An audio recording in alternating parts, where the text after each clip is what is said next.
Hola, hola, amiga. So it is Wednesday, November 6th, 2024, the day after the 2024 election. And y'all, I have so many feels, too many feelings.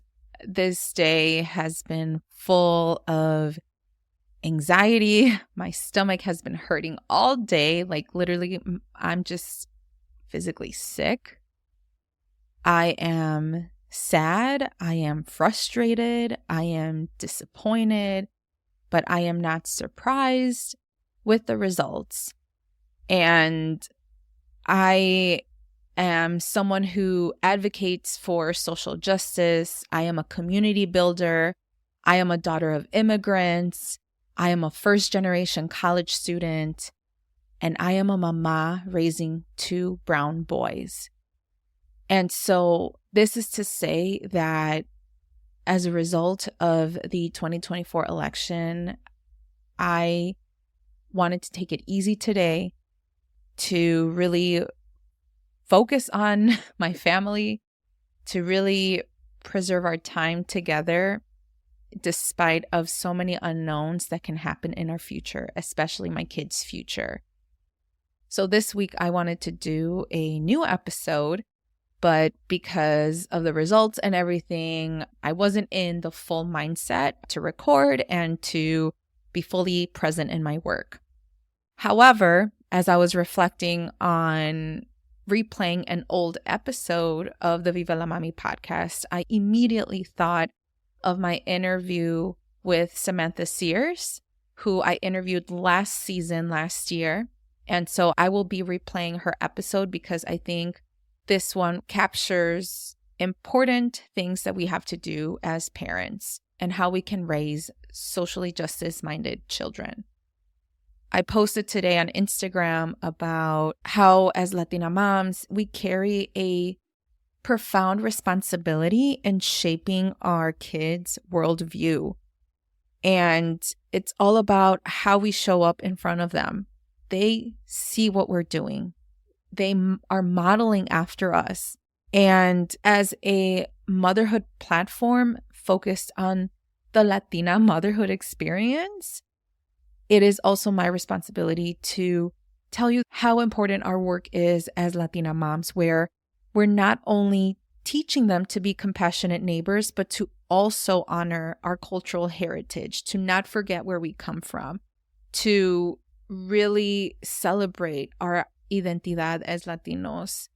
And we have to be mindful of our ancestors and why we are here today. At the end of the day, I think it's just important to think about our intentions in our parenting in terms of how we're showing up in front of our kids. And all what I want us to do is just to choose kindness over hate, to choose empathy over fear, and to choose respect over bullying. And I understand that the weight of motherhood feels really heavy, especially on days like these when we feel defeated, when we feel like we don't know where to go from here. I get it. I have felt like this all day and I'm like, crap, where am I going to go from here? What does this look like 4 years from today? What will it look like really 4 years from today? Even though we can rest right now, let things sink in.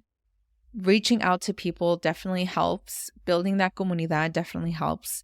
But I think as mamás, we're doing some important work.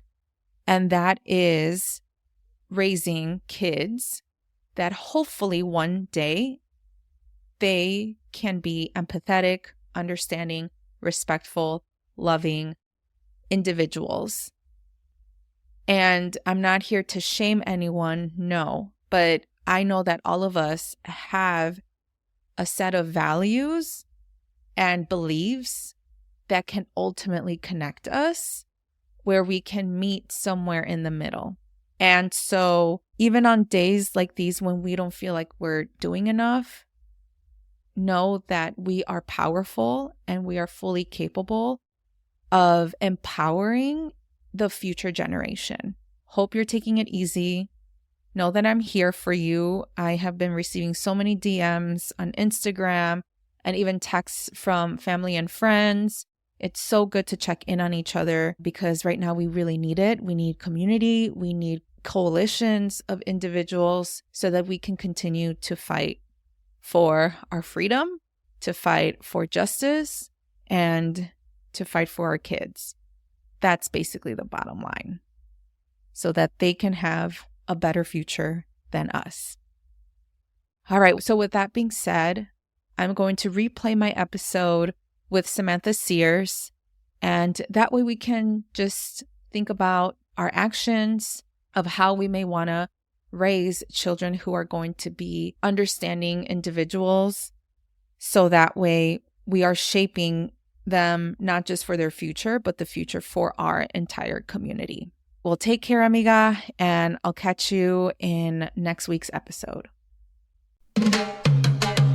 Welcome to the Viva la Mami podcast. I am your host, Jessica Cuevas. I am a mother of two on a mission to help redefine the meaning of motherhood as a modern Latina mom. Motherhood can be a complex journey, interwoven in two identities that often make us feel ni de aquí ni de allá. Viva la Mami is committed to providing you with knowledge, tools, and support to navigate the challenges and triumphs of motherhood as Latina moms. On the show, we'll be discussing culturally relevant topics that will help inform and empower you in whichever season you are in on your motherhood journey. We'll be joined by Latina moms, experts and professionals who can offer advice, practical tips, relatable stories, and honest conversations. So bring your cafecito as I invite you to be a part of this space as we create comunidad about the exciting and challenging parts of being a mommy. Ahora, vámonos. Hola, hola, Samantha. How are you? I'm good. How are you, Jessica? I am good. Thank you so much for being here. And you as a mama, as someone who is a working professional and an Obama Foundation scholar, I feel like I would love for you to talk about yourself, but also we can delve further into the conversation about raising social justice minded children, because I've been wanting to do an episode about this. And so if you can tell our listeners a little bit more about yourself. Yeah, of course. So my name's Samantha, she, her. I am a mom of two. So I have a 9-year-old and a 2-year-old. I've been married for 10 years now. So my husband and I, we met in high school in Buckeye, Arizona. Didn't really start dating until college. Either he was in a relationship or I was in a relationship, but college came and we were finally both single, and we've kind of been together ever since. We started our family really young. My son kind of came on the scene when I was 19. My husband was 21. So motherhood it took me by surprise, and it was a whirlwind. It's been a whirlwind ever since, but I love every single moment with my two children and feel really fortunate and so blessed to have them in my life. So I feel like everything I do and everything I am is kind of centered around motherhood, and that's such a point of pride for me, is being able to grow this little family.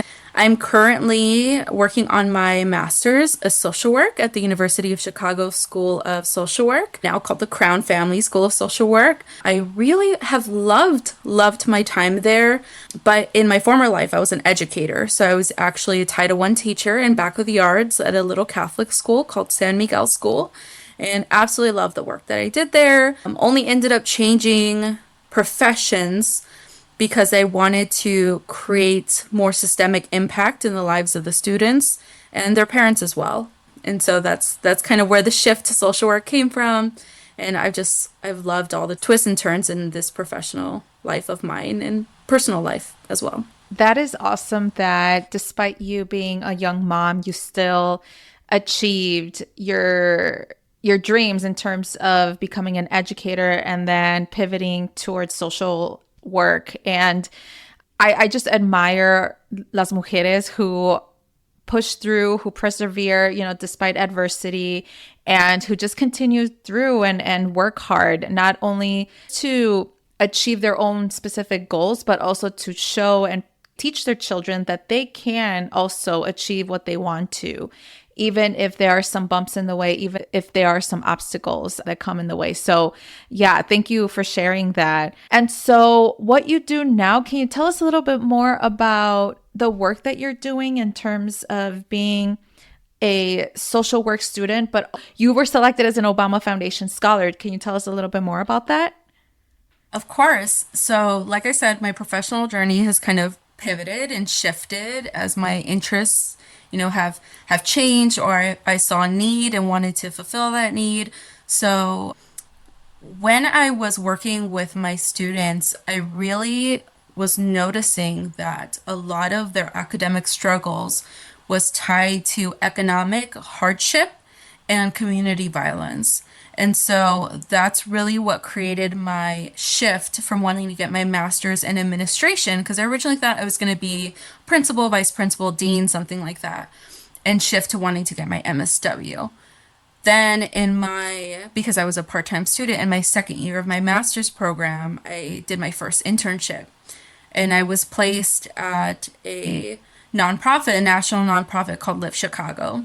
And there I spent a year doing financial coaching for predominantly single mothers of color here on the south and west sides of Chicago.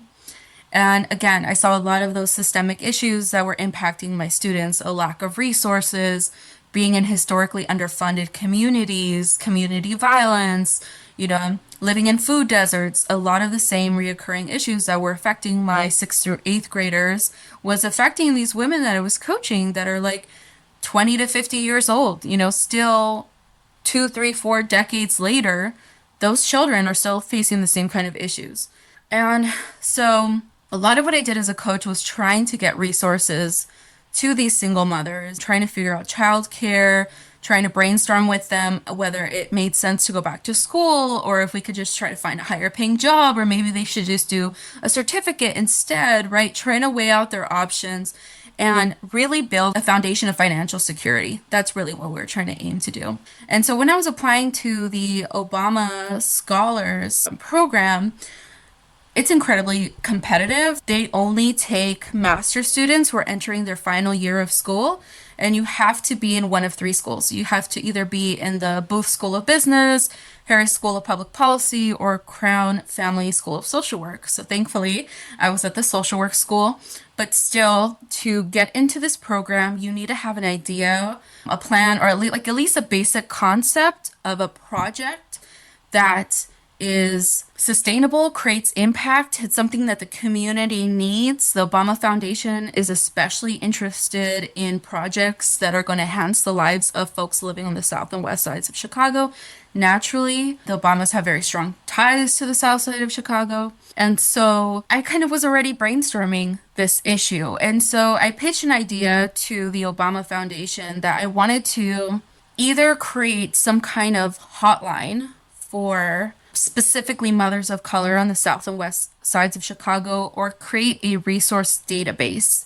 Now, resource databases, they've been done, right? You can look online. We'd have 311 now in Chicago. That's pretty much like a phone database. But they have the same kind of issues that we face at Lyft. Either the resource is too far from our member, they don't have Spanish-speaking services or other languages, they have no space for a person. And so my concept for creating a resource database is it's going to be created by our members and for our members specifically. So if our members engage with a resource that they are enjoying, that they feel like had value, that was able to serve them in the way that they say they're going to be served, then we're going to add that resource to a database because it's been vetted by our member through personal experience. And now other members feel like they can trust that resource more than just like a coach, recommending a resource that they maybe never personally engaged with. They've just heard it's a good resource. No, this is from our members, have already experienced it. They can write a quick review. I'm actually working on a member facing website where they can log in, they can write about the resource, they can leave a review, kind of talk about their experience. And so it just feels much more personal. It's been vetted by people who needed that resource. And I just feel like it gets rid of that gatekeeping of resources too that we often see in social work. You have to go to a social worker to engage in a resource. Me as a future social worker. I think that's silly too. You know, if our member needs something and like in the moment, like they're having a mental health crisis, they should be able to find that information themselves without having to engage with a therapist or social worker if they desire to do so, you know, if they want a little bit more privacy. So I pitched this idea to the Obama Foundation, never thinking like in a lifetime I would get selected. I had friends doing like incredible work with a lot more funding that still didn't even get an interview. And I still ask myself sometimes, like, what did they see in me to choose me? Like, I'm like an overwhelmed mom of two, like trying to get my life together. But they saw something in my project, my vision, and my experience that says, like, this could be really a thing. After like 9 months of mentorship and putting like resources and trainings into this person, like this might come to fruition and really have impact on the south and west sides of Chicago. And like that to me is incredible. Like for someone to really vet you so extensively. They told us on day one of our orientation that all of our resumes have been on the desk of Barack Obama. And he personally read through our experiences and our like little blurbs about ourselves, and he approved all of us to be in the program. So, oh my God, like that to me is like Yes. made me so proud of like what I've been able to accomplish, especially like thinking again back to like that 19-year-old that was super terrified of like becoming a mother in just a couple months and trying to figure out life. And you know, here several years down the line, like I have this incredible opportunity that's going to be so impactful in my career for the rest of my career. So I feel really blessed that they saw something in my project that they felt like was worth investing in. Oh my gosh. Congratulations. I was very excited to learn a little bit more about your story, but now you sharing this, I literally se me enchinó la piel. Like I got goosebumps. Ay, gracias. Just because like how you reflected of that 19-year-old girl who was like freaking out about pregnancy and becoming a mom. But look at so much that you've done in 9, 10 years. And the fact that you are not just doing it for, you know, because you have a good heart, but you're also doing it for moms because perhaps you or someone you knew or know has struggled and needs that specific attention and resources so that way they're not lost in either their mothering, their, you know, journey. And yeah, I wish you the very best of luck in your project and your vision and in making that into fruition. But also the fact that Obama like reviewed your application and everything. I mean, that speaks a lot that your vision is going to come true, and it will. And I feel like it's definitely needed. So that is awesome. I was going to ask, like, have you met the Obamas? I will be meeting Barack Obama during the Democracy Forum in early November. Barack Obama will be a keynote speaker, and all of the Obama scholars, we're going to be able to do like a little round talk discussion with him and take a group photo. So like I'm super excited, and don't tell Barack, but I was really hoping Michelle was going to be there. So unfortunately not, but maybe sometime throughout this year. I'm just like blown away. We've already been able to meet such like incredible speakers, you know, like activists, some like politicians here in Chicago, and just so much networking that, you know, being able to be in those rooms, my gosh, I never really understood the value of these kinds of connections before. I'm just like so excited for all of it. And I see it just like representation matters, and the fact that you are Latina, and you did share with me that there aren't as many Latinos in your cohort, and so the fact that you are representing us, I'm really proud of you, and I don't even know you. I feel like this is amazing. Thank you. Yeah, me and Teresa Barajas, we're the only Latinas in our cohort. Wow, that's awesome. You did mention that through your previous experience and work, this ultimately led you into, you know, creating a program for moms of color in the west and south sides of Chicago. So how does it impact you as a parent on a personal level? I've honestly become more thoughtful about parenting the more I've had the privilege to like seek education and engage in education. Because I'm not gonna lie, when I first had my son, it was like all about survival. You know, we did not have money. We had WIC, we had SNAP, we had whatever kind of benefits we needed just to, like, make it day by day because we were both in school and, you know, doing internships and trying to work whatever hours we could. It was just all about survival. And so I really felt like I started to become more thoughtful about parenting as like I got to sit in some fabulous education classes at Arizona State University, learn about child development, learn about how the brain works, learn about trauma, and really become very reflective on like my own childhood and the kind of childhood I want for my children.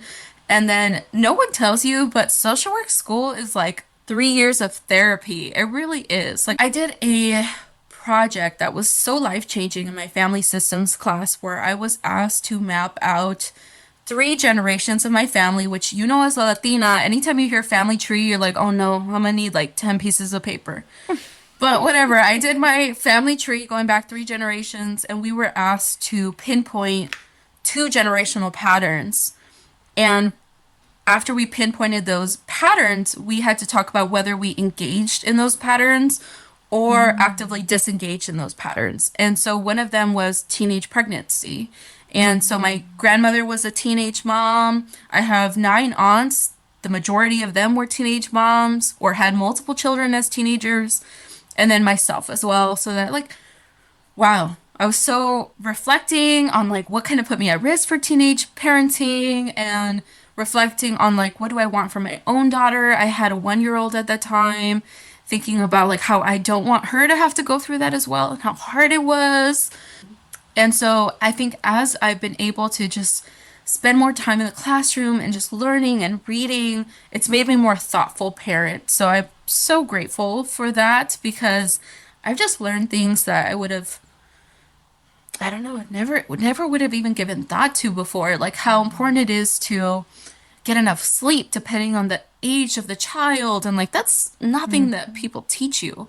You know, they like how many times as a child did you go to a party and there's like a baby sleeping at like Yes. 2, barely going to sleep at like 2 a.m. at like a family party? Yeah. I was It's just about like, to say that. Yeah. yes, like Yeah. how normal is that? And it's just like learning about how the 0 to 3, how impactful those years are for a child and the developing brain to make sure that they're eating the right things and getting enough sleep and that they're socializing properly and, you know, getting enough outdoor time and, you know, all these things that you were never taught about. No, Right. no one teaches you how to parent. You just figure it out. It's like everyone's just thrown into the water and they're figuring it out. So I feel really blessed that I've been able to kind of tackle parenting from a very academic point of view and then also just like through teenage mom trying to survive. So I kind of had both parenting journeys so far and have gained like immense knowledge and strength from both almost Yeah. equally. So definitely my academic journey I feel like has impacted my parenting the most. Yeah, that is awesome. And it's interesting that you said that, you know, you're connecting the way that you're pairing based off of like those 2 worlds, so to speak, that you had. And for me, I'm all about education. And it really doesn't matter about like the level of education or what have you. You can learn on your own as long as you are curious, as long as you seek different aspects of, you know, inquiry, whether if it's through scholarly journals or podcasts, even books, you know, or even through people as well, just having this variety of capital. And that way you can get better informed in the way that you can parent, right? And I feel like oftentimes as Latinos, we lean in so much on our people, specifically our aunts, uncles, abuelitos, parents, right? And that is the only way that we essentially parent, right?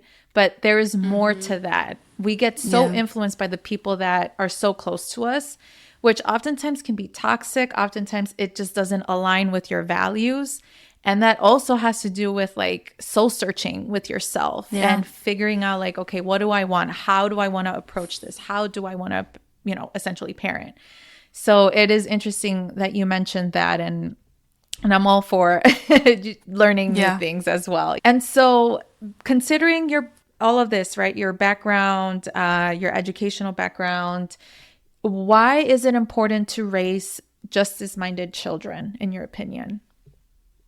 Yeah, I had mentioned that one of the reasons why I shifted from education to social work is wanting to create more systemic change and kind of get to the root of some of these issues. And, throughout this journey, there's been times where I felt like, are we really going to ever solve this issue? It feels so big. It feels like, I'm just one person. All of us are just, just limited by money, time, whatever have you, to try to tackle some major issues, And I think one of the things that continually keeps me inspired and hopeful is raising two little humans that are so, at their core, like such good people. Like they're genuine, like children are just genuinely kind. I think the world influences them, and experience can create some of those like undesirable characteristics, but I do think children are born pure and born good. And it's just their environment that, they kind of shift from that sometimes, unfortunately. And my kids just keep me so hopeful for the future. And so, like I said, I've had the two spectrums of parenting: the teenager that didn't know what she was doing but was trying her best to survive, and then like us being two professionals now where we're comfortable. We're not wealthy, but we're comfortable. And so our kids have more opportunity and more resources now. And I know more about parenting and the brain and development and all those things. So they've had two very different experiences. But I'm realizing now how important it is to instill these values in my kids so that I can take that pureness, that natural like good that they're born with, and just expand that for a lifetime to something that's beyond themselves. Okay, they're happy, they're good, I'm glad, but what about their neighbor? Are they okay? Like, and I want to raise children that are thoughtful about that. And so, this is something my husband and I talk about frequently, is like, what do we want our children to be like in adulthood? What do we want them to care about? What do we want them to value? So I really think it's important to be on the same page with your partner. If there is a partner, to like figure out, what do you want for your children beyond just like the monetary physical stuff? I'm talking about like the inside, what kind of soul do you want them to have? And so we have discussions about that. And also, I think it's incredibly important for parents to provide that, like, be that role model, to provide that leadership. You guys are the heads of the household, and children will follow suit. If they see you kind of doing something, like they see mom cooking in the kitchen, what do the kids want to do? Oh, I want to help chop, or I want to help peel, or, they follow after what you do. So I think it's very important to take on that leadership role for your children. And so some of the ways that I try to do that is I volunteer my time when I can. As you know, we have a huge refugee crisis right now in the city of Chicago. And so in my free time, I will go and take leftover diapers from our diaper distributions, go drop it off at police stations or with volunteers that can disperse them at police stations.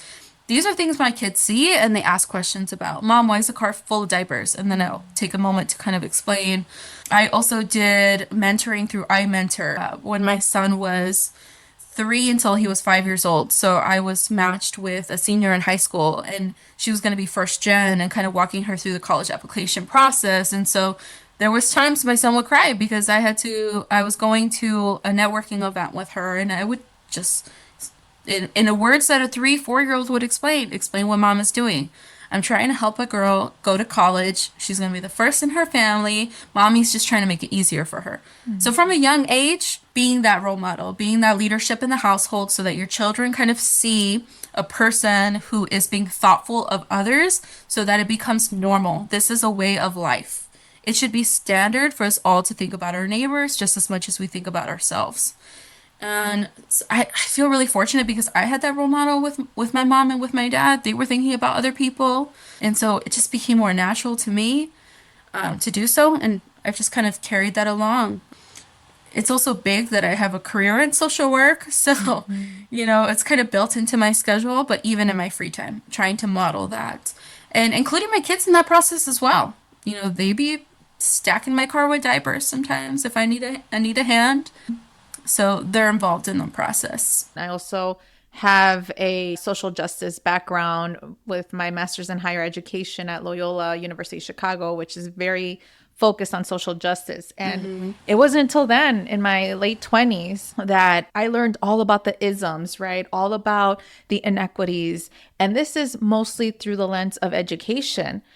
And I just can't imagine about all other systems that essentially affect individuals, families, generations, right? And so I feel that growing up, I wasn't taught necessarily about these core issues that we see. And kids often question, right? Like, why is there a homeless person? Why is this person asking for money or what have you? And the way that I grew up was like, oh, es porque no quiere buscar trabajo o no quiere trabajar. And oftentimes that led to fear. It's like us and them. We work, so we have a good life, and they're lazy. They don't want to work, so they don't. Yeah, they're on the, yes, very much us and them. Yes, division. Absolutely. And so how can we help reduce that fear, especially when seeing these inequities in front of us specifically? Yeah, I think you bring a really good point of like, I am very aware that I grew up with a level of privilege to have parents that, one, my mom had a college degree. My dad did not, but he did have some folks in his family that were nurses, and so had that kind of more understanding about development, like I had mentioned, and trauma and all those kinds of things. So there's a level of privilege too, because when you're trying to survive, you're kind of cut off from the world and from those educational opportunities, and you just take it day by day. So even if you were not raised by parents that had the time to instill these values in you, doesn't mean that they didn't think they were important. They might have just been trying to survive. And so I think it's important to also be reflective of the level of privilege we have, that we have the time to think about these big world issues, because we know food's going to be on the table. We know our kids have a bed to sleep in at night. But if they didn't, for sure, my mind would be there instead, rather than thinking about, homelessness or the refugee crisis. I got to help my kids in the here and now. So I understand that for sure, but I think part of, trying to reduce that fear with my children means being open to having those hard conversations.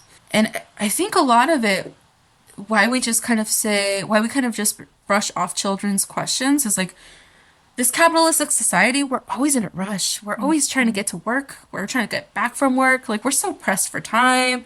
I understand that as a mom of two who's also in school working. Like, I understand that.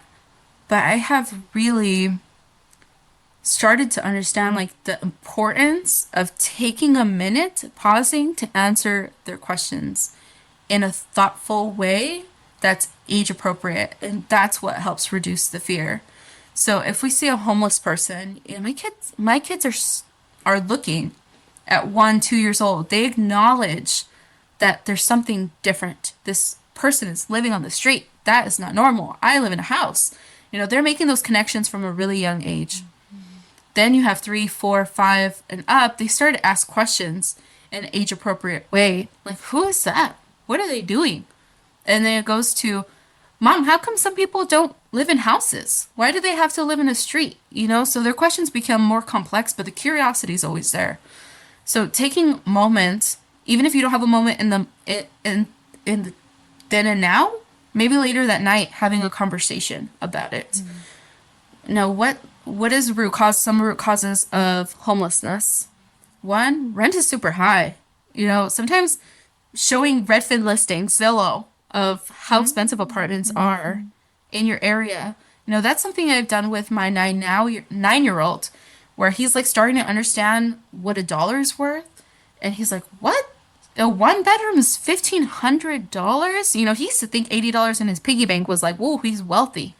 That doesn't even cover a meal now for like a family of four sometimes. So taking those moments to have those hard conversations, talking about mental health, talking about like depression. Sometimes it's like a mental inability to work, not just physical inability. It's a mental inability to work sometimes. Talking about, large ideas, but can be simplified in a way for a child to understand. It takes time. I know it's really hard in the day to sometimes find time, but those 1-2 minute conversations, they don't even have to be long. They just have to be honest with your child and in a way that's age appropriate they can understand, using words that are in their current vocabulary. Yes, absolutely. And what would you say for parents that perhaps don't know necessarily about why people become homeless, right? Or Yeah. just so that we can avoid stereotypes, because that's something that even for Yeah. myself, that was instilled in me. And so Yeah, I for sure. have to learn or I have to like read about it, right? So what would you say about that? If you can volunteer, it's major. I think it's so important to be working directly with the population that we're talking about so we're not making those like dangerous assumptions. And really, once you kind of step into this world of like social impact and, just change making, it's so easy to get sucked in. There's so many like amazing causes and amazing people that are dealing with these hardships, and you get connected, and then you want to learn more about this and you want to learn more about that. And I'm like in that part of my life. Like I've worked with children, I've worked with single mothers. Like I want to go work with the elderly. What's social work with animals? Like what's that all about, So it's always like learning, but yeah, volunteering, highly recommend if you can. There's so many amazing organizations. Like that's one of the reasons why we moved to Chicago and we're never leaving is how many grassroots organizations there are here. They're doing incredible work that are really the leaders in their space. So there's no lack of volunteer opportunities. Watch the news. We're still very much in that area where people don't know what they can trust and what they cannot. I would say if you can, watch and listen to news from multiple sources so you can expand the perspectives of what you're hearing and then kind of take what you can from those multiple sources. But those two honestly have been the most impactful for me. So you're making the connection to these are some issues. These are folks who are trying to solve that issue.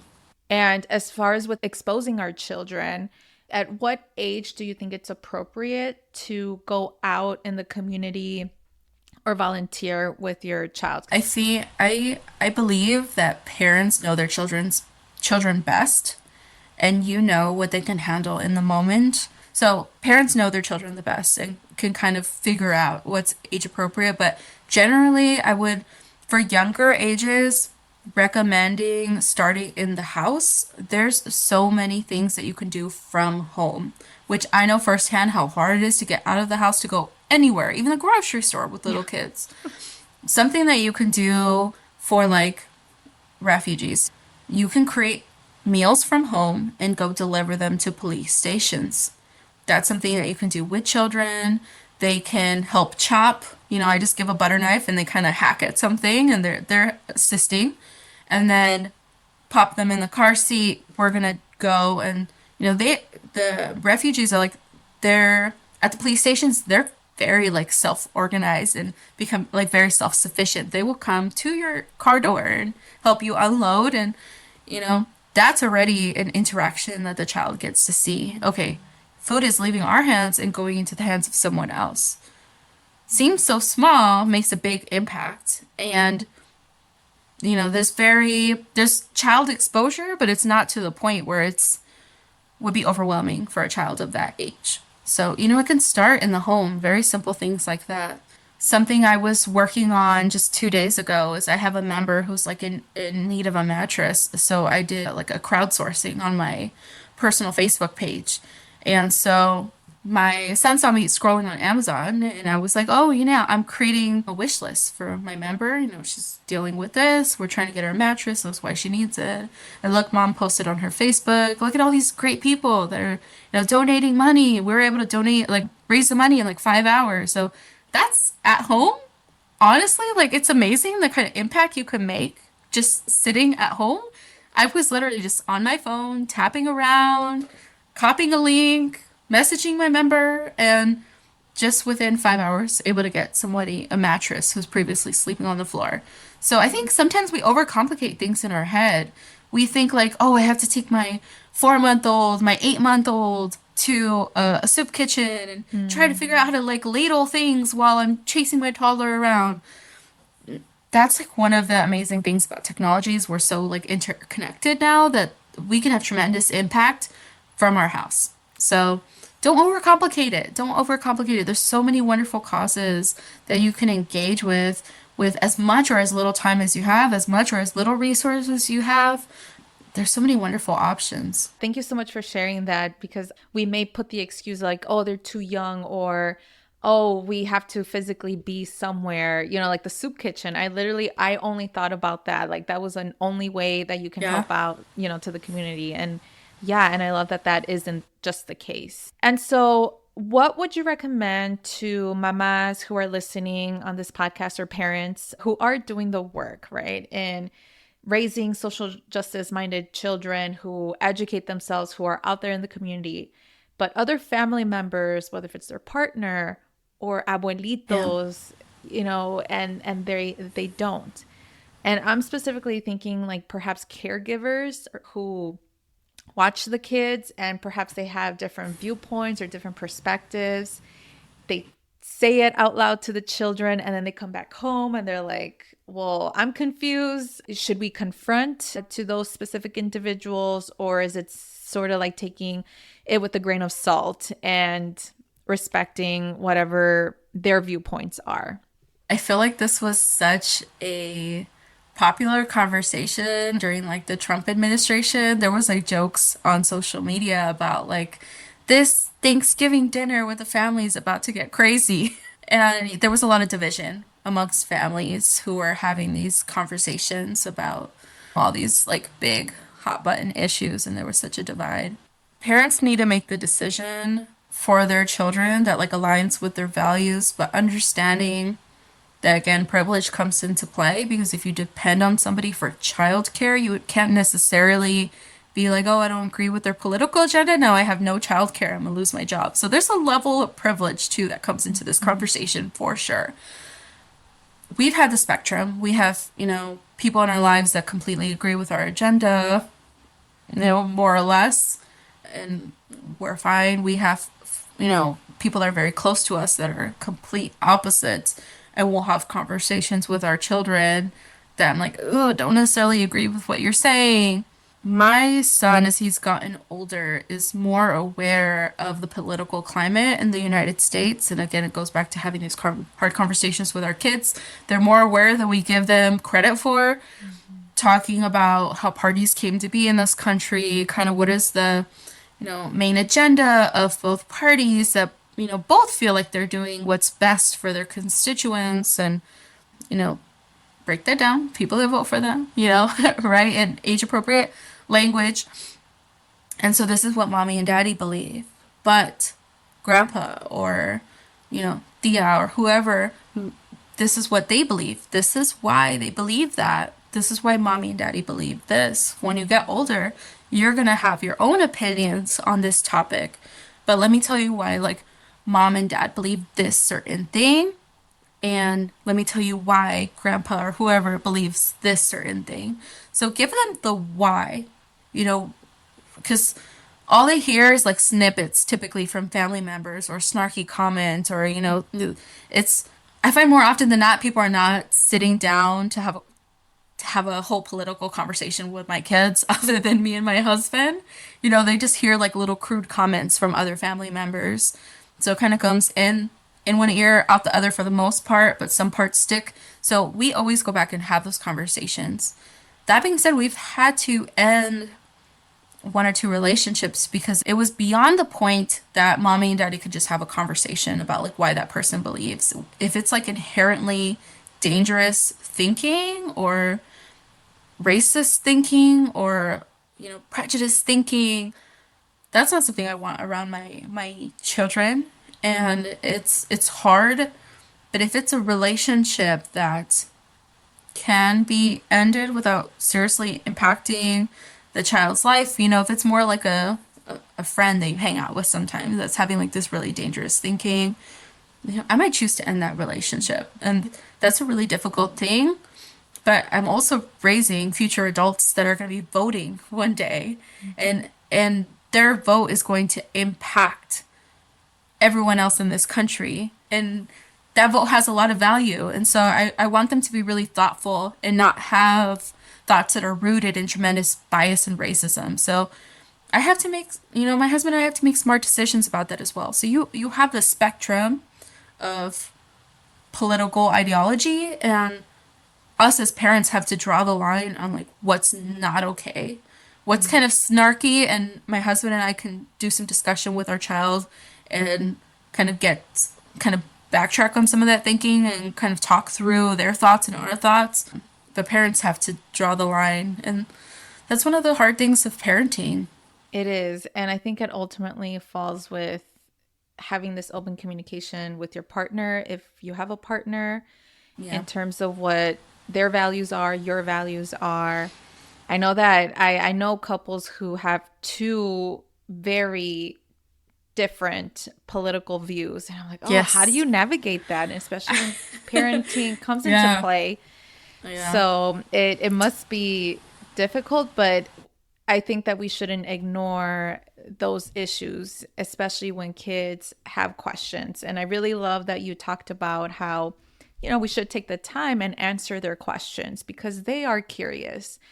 And the way that, that I grew up was we were kind of like the bystanders. We just didn't talk. Yeah. We were silent. We didn't speak up for injustice if we noticed it, even though we knew that something was off. And I don't want that for my kids, at least. And I think it starts as early as when they talk and have a conversation with you. And in regards to this, about having relationships with people that perhaps have different political views or just different, viewpoints. Yeah, I think it's important for them to also be exposed. And because there is a world out there that unfortunately isn't nice, so, that perhaps they Yeah. don't have similar values as you. And so, how will you navigate that? And I specifically think in college. For me, college was something so different that I then came to realize, like, oh, there's people that are literally racist, and how do you Yeah. navigate that, right? And I had a thought about that. It's like, along with, being able to take space in these classrooms, learning about how like our voices have been tactically, quieted Mm-hmm. throughout generations. And that's why we don't have these big conversations, is because our power has been very limited as as a people, And that has like ties rooted in like police violence and immigration status and whatever have you, that we felt like we couldn't have an opinion, or there was going to be some kind of issue, whether like imprisonment or being beaten or lynched or deported, or so I think it's so incredibly important to teach our children to have a voice and amplify their voices and their thoughts. And that's why it's so important to let them ask those questions so that they can start to develop this really deep way of thinking, strategic way of thinking, so that they can amplify their voice and be confident in their opinion about the world. Well, I didn't prepare you for this, but I ask Viva la Mami Motherhood questions that I ask my guests. So it'll just be two.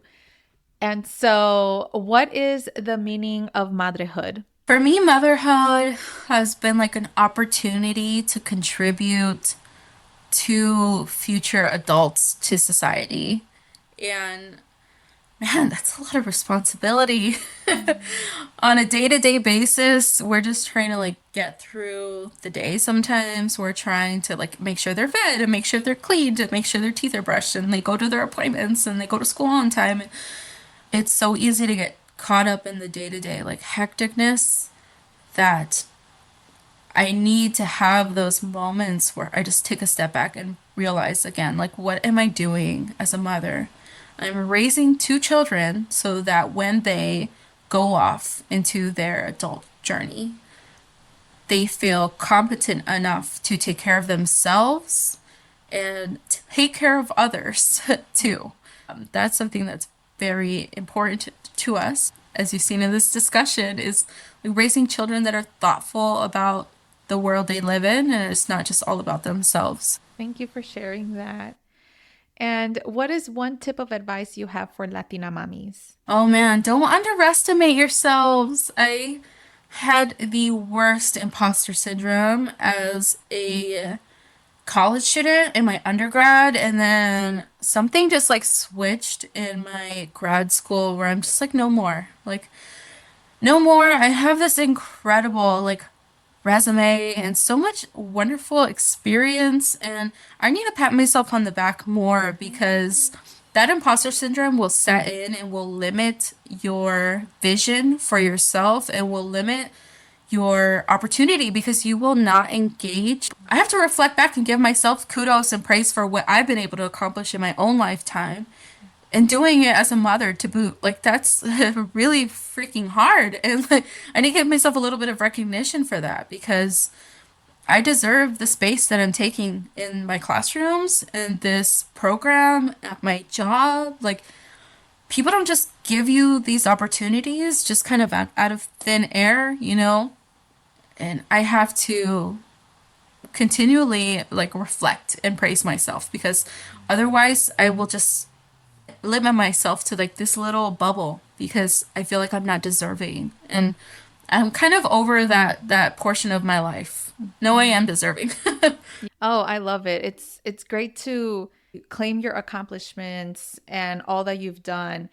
And oftentimes in our community, we tend to be very humble. Like, we're so humbling Yes. to everything Yeah. and everyone. And it's like, no, like, we also have to be able to just believe in ourselves, but know that the work that we do is for a purpose and be proud of the work that we do and claim it and amplify it. Yeah, and just be confident, I think. So I appreciate all the work that you do. I appreciate you being here and telling our listeners a little bit more about raising social justice minded children. Can you share where people can follow you? And that way we get to support you through this whole process. Oh, I appreciate that. So I'm on LinkedIn. If you want to know more about the Obama Foundation Scholars, the program, kind of get like a sneak peek on my life, you know, what conferences I'm attending, who I'm getting to meet. I am just Samantha Siers on LinkedIn. Sears is Siers. Well, Samantha, thank you so much for being here. I really appreciate it and you sharing your story and your wisdom about how to raise social justice minded children. I think this was much needed. And I wish you the best of luck. Enjoy your time as an Obama scholar. I love that Obama knows you and knows the work that you do because it is something that is much needed in the community. So thank you. I appreciate that. Thank you so much. I know, still over the moon about it. Mujer, thank you so much for taking the time out of your busy schedule to listen to the Viva la Mami podcast. If you enjoyed today's episode, will you do me a favor and follow the podcast and leave a rating and review? Hitting that follow button and reviewing my show will allow other mommies like you find this podcast. Your review will also tell me if you enjoy the show, so I would truly appreciate your thoughts. Don't forget, please share this podcast con tus amigas. Also, make sure to follow me at Viva la Mami on Instagram or visit vivalamami.com. Please note the information shared in this podcast is for educational purposes only and should not be taken as professional advice. Okay, mujer, thank you for joining y nos vemos in the next episode.